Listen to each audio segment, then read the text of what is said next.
Welcome back. You're watching the RSR TV. Guyana will be celebrating their 50th independence celebration on May the 26th. Guyana gained independence on May the 26th, 1966. And we now continue with former President and now Opposition Leader JAGDEO at the town hall meeting at Narisa Palace. Let's watch. This government, the President has said he released one person. One of the persons he released had a shootout with the police. Then he said to the police, and he got killed.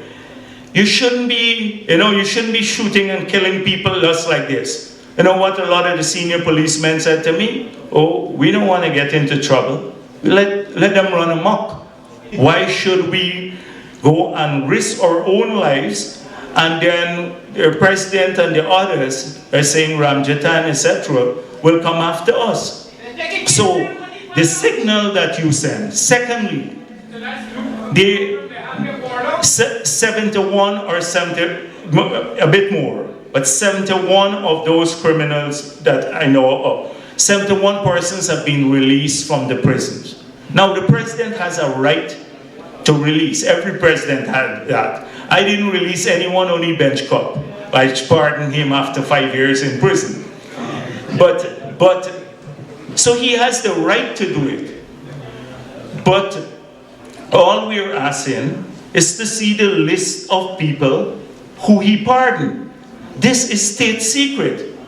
We wrote the Commissioner of Information for this for the details. We couldn't get it. So we're now seeking it through Parliament and start walking the ground. And we did for local government elections. And we walked the ground, we had tons of meetings, and we comprehensively trashed them in the local government elections. They were shocked. They went into hibernation. That started all the problems that they have now, because they started accusing each other of not pulling their weight.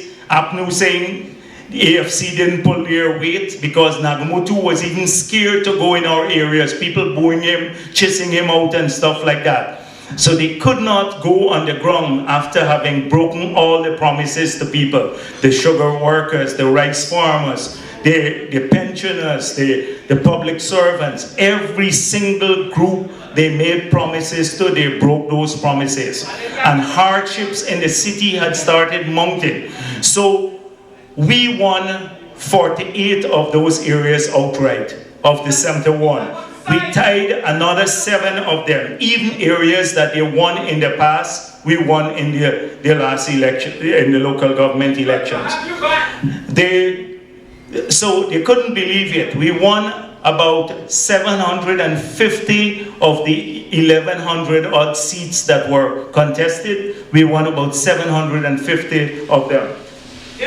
And we got 28,000 votes more than they did, although many of our areas did not vote. 4 NDCs, places like Crabwood Creek and the Polders, etc., because we had a major walkover there. So this caused them to panic a bit, and they're in panic mode, full panic mode now, because they've seen the writing on the wall.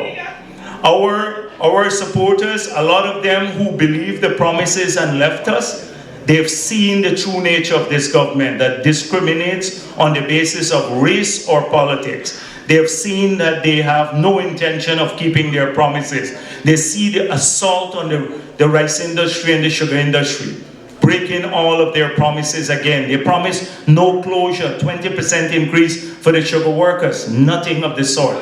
The people are reeling from it. So we have sent the first signal, local government elections, and that is causing some panic in their camp. Now we're going to use that. This is just the beginning. The party will continue to work on the ground, village by village, home after home, visiting every single area in our base and then in their strongholds too. We'll take our campaign to their strongholds, because many people have now realized even in their stronghold how valuable the PPP was to development in Guyana. And they come, and every day they come to my office and Freedom House and say that. These are people who are their supporters. So we will work in our strongholds and in their areas too. We keep rebuilding the party, consolidating our support, so that whenever the elections come, 4 years from now or even before that, then we can take it back. And we will take it back. I'm confident about that. And we're working to ensure that we don't have the same situation with Surge Valley and with GCOM and all of that. So that is one of the big areas we are working. We have internationalized the issue. I've raised it in several places internationally. We're talking to like we had a meeting, the party, with the US ambassador and Canadian and the British, and they said, President Granger wants this too, electronic voting. So we said, well, we're happy that he wants it. So let's move forward swiftly to implement it, because it would prevent a lot of the stealing. So I'm not going to... Yeah. Anyhow. All right, I'll give you a chance just now.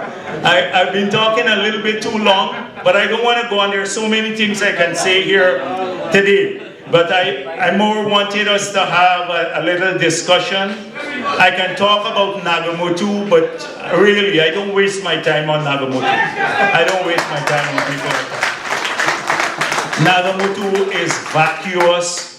Fell in love with his fleet of cars and everything else, but he has a position but no power. He's like a little boy. The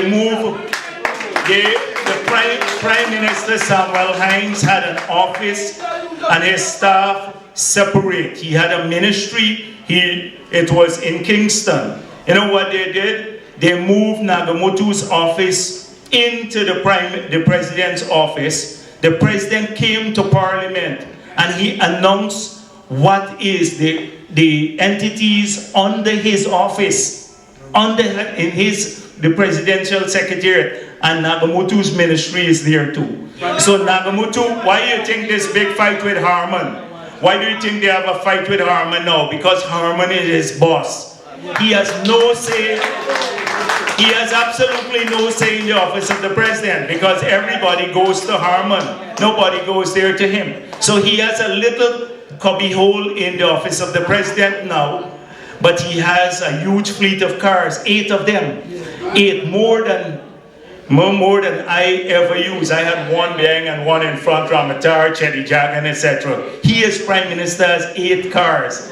And he has like a lot of security people. I heard when he came here, he blocked up everywhere. Listen, I've come to the US as president maybe about 50 times in the 12 years. I've used Secret Service 4 or 5 of the times. Every time I come, I don't use the Secret Service. I drop off at the airport, and then Mark or somebody will pick me up, one of the guys, and I'll go around. As president, he's prime minister, walking around with a big entourage. Brought security from Guyana. I never brought a single security from Guyana as president, because for them it's about show. He got what he wanted. The perks. So he now has a pension that is $1.7 million a month. And so he got what he wanted, but he has no power. So that's why I don't waste my time talking about the AFC and the others. They're spent. They're spent. They can't go to the communities. They can't go and face the sugar workers and the rice farmers that they're lied to and told them that they're going to help them because this PPP was not doing enough for them.